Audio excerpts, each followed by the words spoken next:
Good morning students. Today we are going to discuss about those chemical reactions which are shown by the phenols only, not by the alcohols. In this category, first we are going to learn about the electrophilic aromatic substitution reaction. इसका मतलब some electrophile will attack on the phenols. Okay, ये this is electrophile. इसको electrophile का symbol या representation क्या होता है? E और उस पर ऐसा प्लस साइन लगता है. वो फिनॉल पे क्या करेगा? अटैक करेगा और उससे अटैच हो जाएगा. ठीक है.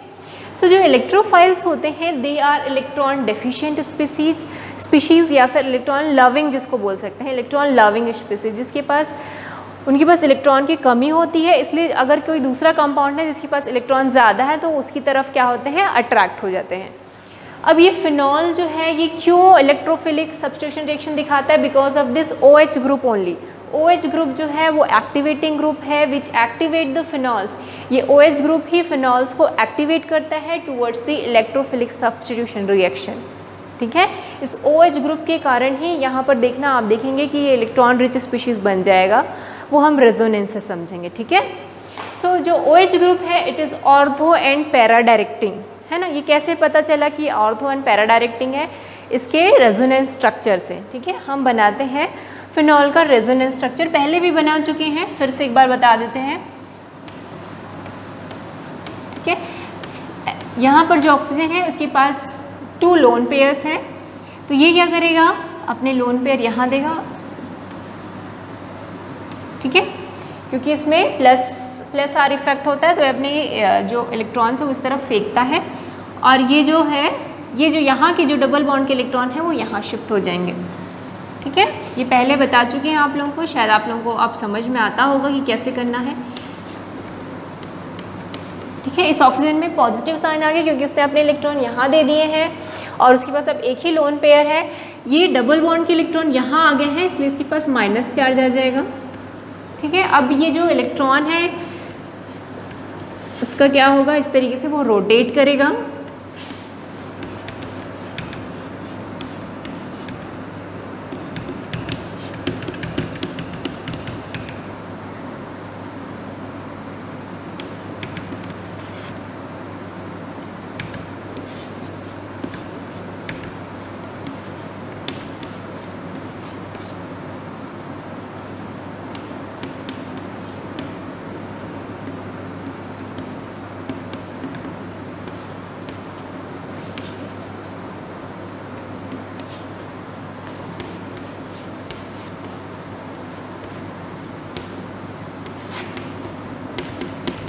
ठीक है. इस तरीके से इलेक्ट्रॉन का क्या हो रहा है? डीलोकलाइजेशन हो रहा है. तो अब आप देखोगे कि जो ऑर्थो और पैरा पोजीशन है वहाँ पर इलेक्ट्रॉन क्या है? इलेक्ट्रॉन रिच साइड्स हैं वो, क्योंकि वहीं पर ही माइनस साइन का मतलब क्या है? वहाँ पर एक्स्ट्रा इलेक्ट्रॉन्स हैं. उस कार्बन में क्या है? एक्स्ट्रा इलेक्ट्रॉन्स हैं. एक्स्ट्रा इलेक्ट्रॉन मतलब वो इलेक्ट्रॉन रिच है. तो यहाँ से उसके रेजोनेंस स्ट्रक्चर से हमको पता चलता है कि जो ऑर्थो और पैरा पोजीशन है they are electron rich sites. वहाँ पर इलेक्ट्रॉन की रिच हैं, वो वहाँ पर इलेक्ट्रॉन ज़्यादा हैं. इस वजह से अगर कोई इलेक्ट्रोफाइल है तो वहीं पर ही जाके क्या करता है? अटैक करता है और अटैच हो जाता है. क्लियर हुआ कि क्यों जो फिनॉल्स हैं वो ऑर्थो एंड पैरा डायरेक्टिंग क्यों है? Because of this resonance structure we can understand that the ortho and para position are electron rich sites. That's why the electrophile attach on those site only. Understood the concept of this ortho and para directing.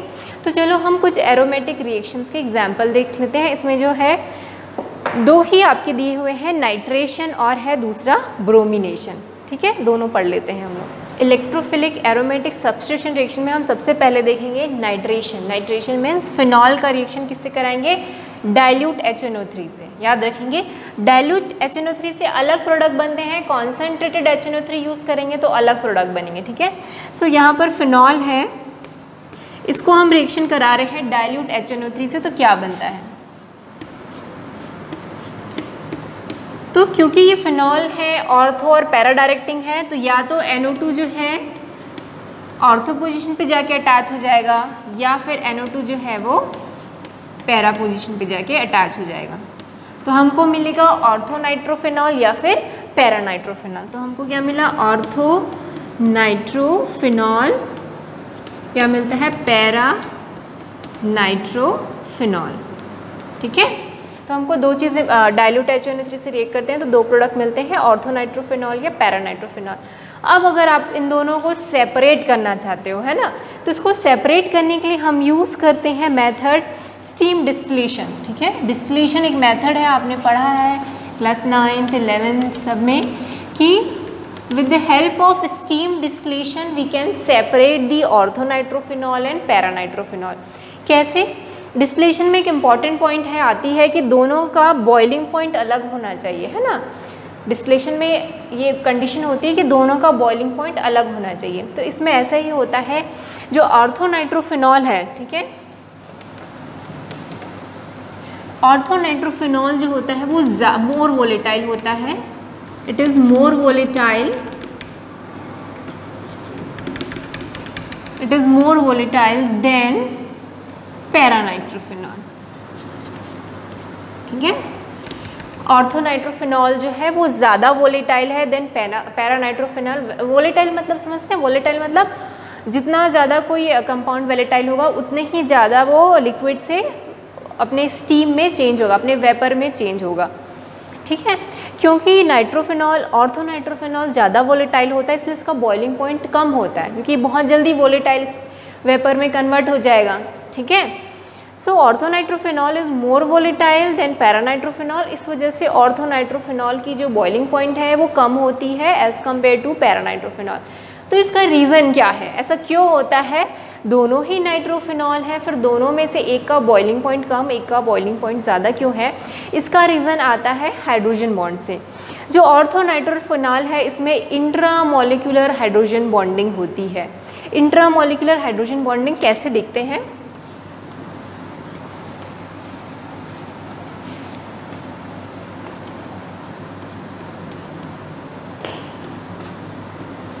ठीक है, this is the structure for, इसको यहाँ पर, ठीक है, this is the structure for orthonitrophenol. ये क्या है? ऑर्थोनाइट्रोफिनॉल। इसमें क्या होता है? Intramolecular hydrogen bonding, intramolecular hydrogen bonding, नीचे लिख देती हूँ। ऑर्थोनाइट्रोफिनॉल में इंट्रामोलिकुलर हाइड्रोजन बॉन्डिंग होती है। इंट्रामोलिकुलर मतलब मॉलिक्यूल्स के अंदर ही हाइड्रोजन बॉन्डिंग होती है। कैसे? देखो, ये हाइड्रोजन है, ये ऑक्सीजन है, ऑक्सीजन ज़्यादा इलेक्ट्रोनेगेटिव है, इस पर डेल नेगेटिव हो जाएगा, इस पर डेल पॉजिटिव। नाइट्रोजन और ऑक्सीजन में ऑक्सीजन ज़्यादा इलेक्ट्रोनेगेटिव है तो इस पर माइनस चार्ज आ जाएगा। अब देखो, इन दोनों के बीच क्या बन जाएगी? एक बॉन्ड, हाइड्रोजन बॉन्डिंग बन जाएगी H और O के बीच। तो यहाँ मॉलिक्यूल के अंदर ही हाइड्रोजन बॉन्डिंग बन गई, तो वो मॉलिक्यूल क्या हो गया? छोटा हो गया, उसका सरफेस एरिया छोटा हो गया। सरफेस एरिया छोटा हो गया मतलब वो क्या हो सकता है? ईजिली अब वोलेटाइल हो सकता है। ठीक है, अगर सरफेस जितना ज़्यादा छोटा होता है ना, वो उसकी बॉइलिंग पॉइंट उतनी ही कम होती। सरफेस बड़ा रहेगा तो उसका बॉइलिंग पॉइंट ज़्यादा होगा। तो ये क्योंकि इंट्रामोलिकुलर इसमें हाइड्रोजन बॉन्डिंग है तो उसका सरफेस कम हो गया, आपस में ये लोग ऐसे चिपक गए। ठीक है, तो इसकी वजह से इसमें ये वोलेटाइल होता है और इसका बॉइलिंग पॉइंट कम होता है। तो रीज़न अगर पूछेंगे तो क्या होता है? ऑर्थोनाइट्रोफिनॉल में इंट्रामोलिकुलर हाइड्रोजन बॉन्डिंग होती है जिसकी वजह से इसका बॉइलिंग पॉइंट कम होता है। ओके, अब हम देखते हैं पैरानाइट्रोफिनॉल। उसमें क्या होगा? उसमें इंटरमोलिकुलर हाइड्रोजन बॉन्डिंग होती है। कैसे देखते हैं?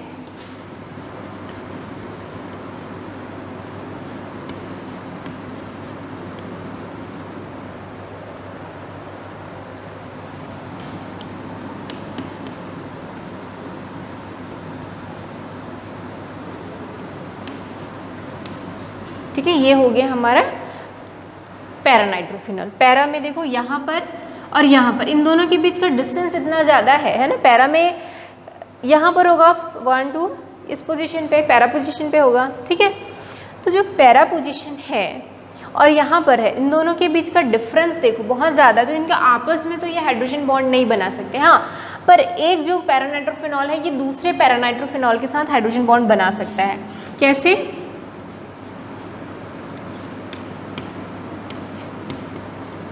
ठीक है, तो यहाँ पर आप देखोगे इनके बीच क्या बन सकती है? हाइड्रोजन बॉन्डिंग बन सकती है।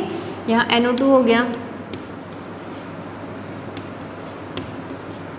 ठीक है, वैसे ही ये वाला हाइड्रोजन जो है दूसरे पैरानाइट्रोफिनॉल से कनेक्ट होगा, ये वाला ऑक्सीजन दूसरे पैरानाइट्रोफिनॉल से अटैच होगा। तो इस तरीके से इनमें क्या होती है? पैरा नाइट्रोफिनॉल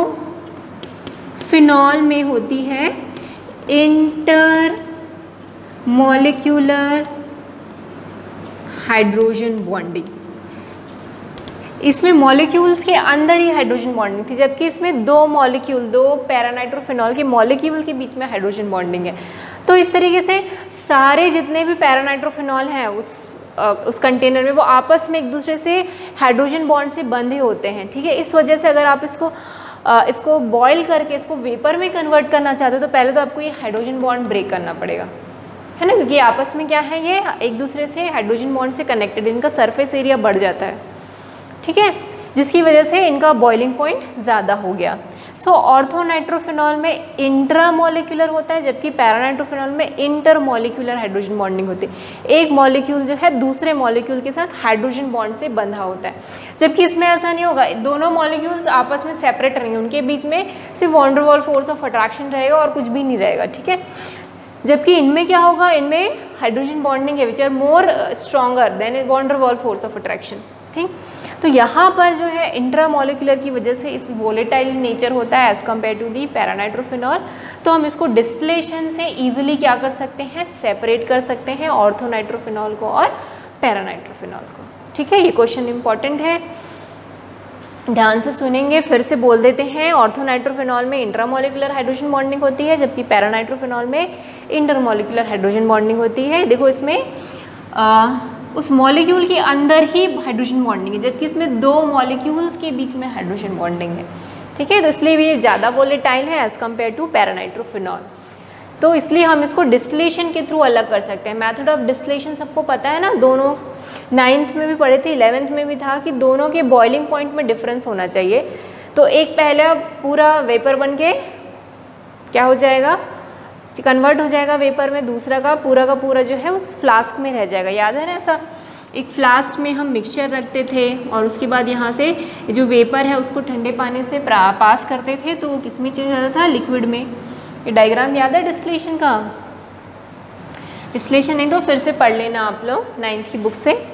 तो इसको स्टीम डिस्टिलेशन से आप ऑर्थोनाइट्रोफिनॉल और पैरानाइट्रोफिनॉल को सेपरेट कर सकते हैं, ठीक। अब हम देखेंगे कि अगर हम फिनॉल का रिएक्शन कॉन्सेंट्रेटेड HNO3 से कराते हैं तो क्या होता है, ठीक है।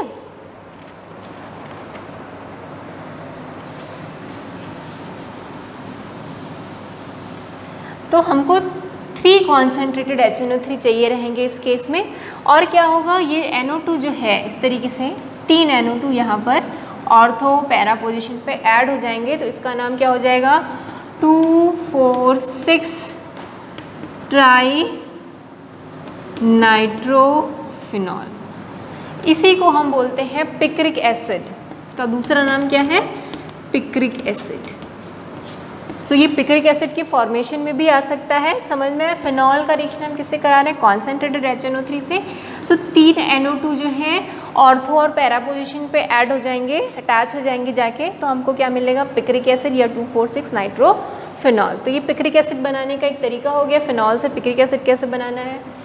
पर आजकल आपकी बुक में जैसे लिखा है कि पिक्रिक एसिड बनाने के लिए हम ये वाला फॉर्मूला, ये वाला जो मेथड है वो यूज़ नहीं करते हैं। पहले हम क्या करते हैं, इस फिनॉल का सल्फोनेशन कराते हैं। सल्फोनेशन मतलब फिनॉल का रिएक्शन कॉन्सेंट्रेटेड सल्फ्यूरिक एसिड से कराते हैं और उसके बाद उसका रिएक्शन हम कराते हैं कॉन्सेंट्रेटेड HNO3 से, तब हम पिक्रिक एसिड बनाते हैं। तो ये डायरेक्ट मेथड था पिक्रिक एसिड बनाने का। अब क्या यूज़ करते हैं, पहले फिनॉल का रिएक्शन किससे कराते हैं, कॉन्सेंट्रेटेड H2SO4 से, और उसके बाद जो प्रोडक्ट मिलता है उसका हम रिएक्शन कराते हैं कॉन्सेंट्रेटेड HNO3, तो हमको क्या मिलेगा, पिक्रिक एसिड, ठीक है। तो ये आपका होमवर्क है कि आप ये पिक्रिक एसिड बनाने का ये जो फॉर्मूला मैंने बताया, प्रोसीजर बताया है, इसके लिए केमिकल रिएक्शन लिखना, ठीक है। फिनॉल का रिएक्शन कॉन्सेंट्रेटेड H2SO4 से कराओ, जो प्रोडक्ट मिलेगा उसका रिएक्शन कॉन्सेंट्रेटेड HNO3 से कराओ और फिर क्या मिलेगा, पिक्रिक एसिड। तो ये आपका होमवर्क है, इसको ये मैंने लिखा है, इसको आप केमिकल रिएक्शन के फॉर्म में पूरा लिखेंगे, ठीक है। अब दूसरा जो रिएक्शन है वो है इलेक्ट्रोफिलिक एरोमेटिक सब्स्टिट्यूशन रिएक्शन में, वो है ब्रोमिनेशन, ठीक है। तो ब्रोमिनेशन देख लेते हैं हम लोग। Halogenation, halogenation means phenol is reacting with halogen. Basically हम यहाँ पर ब्रोमीन से ही रिएक्शन की बात करेंगे, इसलिए इसको हम बोल सकते हैं ब्रोमिनेशन। सो जब हम फिनॉल का ब्रोमिनेशन कराते हैं तो दो अलग अलग टाइप के प्रोडक्ट मिलते हैं in different condition. Okay, so first condition is that कि this reaction is carried out in the presence of low polar solvent. Okay, अगर हम लो पोलर सॉल्वेंट का यूज़ कर रहे हैं तो क्या होता है? सो Br2 किसमें घुला हुआ है? लो polar solvent like CH2, CHCl3, CSCl3 इसको क्लोरोफॉर्म बोलते हैं, या फिर CCl4, इनमें से कोई भी एक सॉल्वेंट हम यूज़ कर सकते हैं। ठीक है, सो Br यहाँ पर मैं लिखी हूँ Br2 इन CH2, CSCl3 लिखेगा तो भी वही प्रोडक्ट बनेगा। ठीक है, इनमें से कोई भी एक यूज़ कर सकते हैं, मैंने यहाँ लिखा है CH2। ठीक, सो फिनॉल Br2 से रिएक्ट कर रहा है इन प्रेजेंस ऑफ CH2, तो क्या बनता है? इस केस में बनते हैं ऑर्थोब्रोमोफिनॉल, ठीक है, या फिर पैराब्रोमोफिनॉल। ठीक है, तो यहाँ पर क्या बना? ऑर्थोब्रोमोफिनॉल और पैराब्रोमोफिनॉल। तो पहला कंडीशन क्या है? अगर हम क्या यूज़ कर रहे हैं? When the reaction is carried out in low polar solvent. Br2 किस में घुला है? किसी लो पोलर सॉल्वेंट में। देखो ये सारे ऑर्गेनिक कंपाउंड है। ऑर्गेनिक कंपाउंड क्या होते हैं? They are low polar, so they are not a polar solvent. तो अगर हम नॉन पोलर सॉल्वेंट लेते हैं तो उस केस में हमको मिलता है ऑर्थोब्रोमोफिनॉल और पैराब्रोमोफिनॉल। पर अगर हम कोई पोलर सॉल्वेंट ले लें तो क्या होगा? ठीक है, अभी हमने ब्रोमीन में लिया नॉन पोलर सॉल्वेंट, पर अगर हम पोलर सॉल्वेंट जैसे ब्रोमीन वाटर, ब्रोमीन किस में है? एक्वस ब्रोमीन है ना, ब्रोमीन वाटर है। सो ब्रोमीन वाटर का जब हम रिएक्शन फिनॉल से कराते हैं तो क्या बनता है? उस केस में बनता है 2,4,6 ट्राइब्रोमोफिनॉल।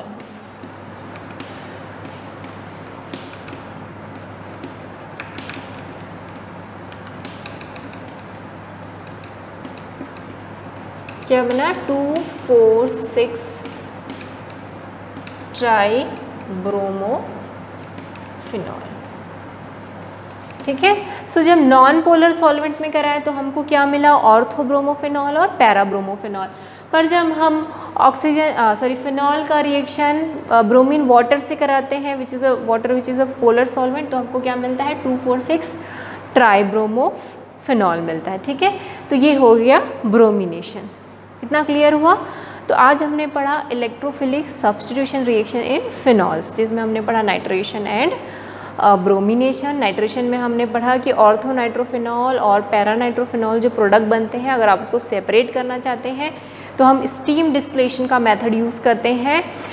क्यों ऐसा? क्योंकि ऑर्थो नाइट्रोफिनॉल के जो बॉइलिंग पॉइंट है वो कम होता है, वो ज़्यादा वोलेटाइल है। उसके वोलेटाइल होने का रीज़न क्या था? Because of the intramolecular hydrogen bonding. जबकि पैरा नाइट्रोफिनॉल में क्या होता था? Intermolecular hydrogen bonding. ठीक है, सो ब्रोमिनेशन भी बहुत टफ नहीं है। अगर नॉन पोलर सॉल्वेंट में है तो क्या बनेगा? पोलर सॉल्वेंट यूज़ करते हैं तो क्या बनेगा? ठीक है, सो अगला जो हम पढ़ेंगे रिएक्शंस ऑफ फिनॉल में, वो दो नेमिंग रिएक्शन पढ़ेंगे, कोल्बे रिएक्शन और रायमर्टिमन रिएक्शन। ठीक है, तो अगर इस वीडियो में कोई डाउट हो just let me know. Thank you.